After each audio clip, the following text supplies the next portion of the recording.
Cockroaches అనే బయట కూడా చిన్నగా కనిపించే క్రిమి కీటకాలు కూడా ఒక బలవంతమైన సర్పంచ్ చంపేస్తాయి అన్నట్టుగా విభజనవాదాన్ని సృష్టిస్తున్నారు.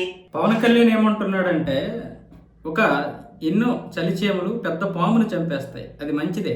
ఎంత పెద్ద సమస్య అయినా చలిచీమల్లాగా యూనిటీగా ఉంటే అది చేయొచ్చు. కానీ విభజనవాదాన్ని తీసుకొస్తే ఇదే కాక్రోచులని పేరు చెప్పి విభజనవాదానికి మద్దతు తెలిపితే, విభజనవాదం వైపు మొగ్గు చూపితే దేశం ఏమైపోతాయి?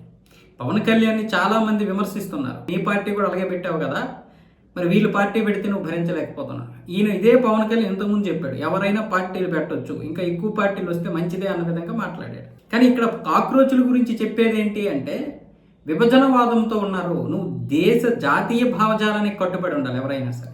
ఈరోజు ప్రాంతీయ పార్టీలు ఓడిపోగానే కనుమరుగైపోతున్నాయి అంటే ప్రజల్లో వచ్చినటువంటి మార్పు. ఎందుకు ఓడిపోతున్నాయి, ఓడిపోయిన తర్వాత ఎందుకు కనుమరుగవుతున్నాయి అంటే జాతీయ భావజాలానికి దూరంగా ఉన్నప్పుడు ఏ ప్రాంతీయ పార్టీ కూడా మనుగడ సాగించదు, ఏ జాతీయ పార్టీ అయినా మనుగడ సాగించదు.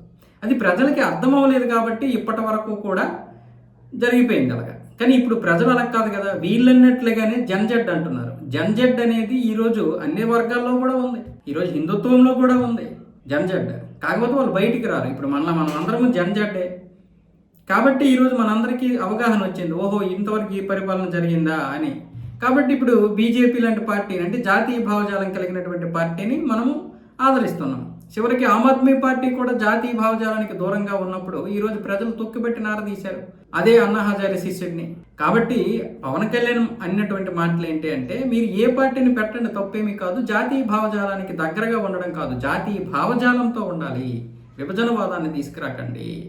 ఈరోజు ఒక టీఎంసీ విభజనవాదం, ఒక ఎన్సీపీ విభజనవాదం, ఒక ఎస్పీ విభజనవాదం, ఒక డిఎంకే విభజనవాదం, ఒక ఆమ్ ఆద్మీ పార్టీ విభజనవాదం, ఇలా ఇన్ని పార్టీలు విభజనవాదంతో ఉంటే దేశం ఎప్పుడు కలిసి ఉంటుంది? ఇలా ఎంతమందిని నాశనం చేసేస్తుంటే, ఇంతమంది మెదల్లో విషం నింపుతుంటే ఎప్పుడు మనలో యూనిటీ ఉంటుంది?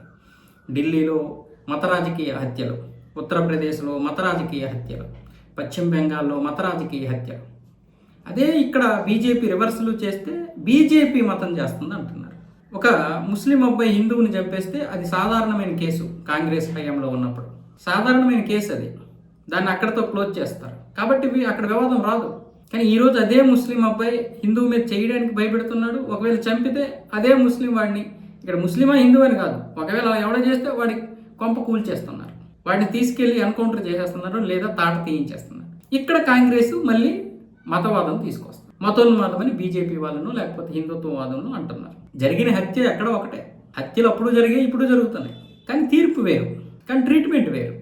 అక్కడే వచ్చిన బాధ, దాన్ని వీళ్ళు భరించలేకపోతున్నారు. జాతీయ భావజాలం ఉండకపోతే పరిస్థితులు ఇలాగే ఉంటాయి. ఈరోజు జాతీయ భావజాలంతో పనిచేస్తుంది కాబట్టి ఈరోజు బీజేపీ అన్ని రాష్ట్రాల్లో నెగ్గుతోంది. అది అంటే మనం తెలుసుకోవాల్సింది ఏంటంటే అది తెలుసుకోవాలి. పవన్ కళ్యాణ్ అలాగన్నాడు ఇలాగన్నాడు కాదు, పవన్ కళ్యాణ్ ఏ ఉద్దేశంతో అన్నాడు కూడా చెప్పాడు.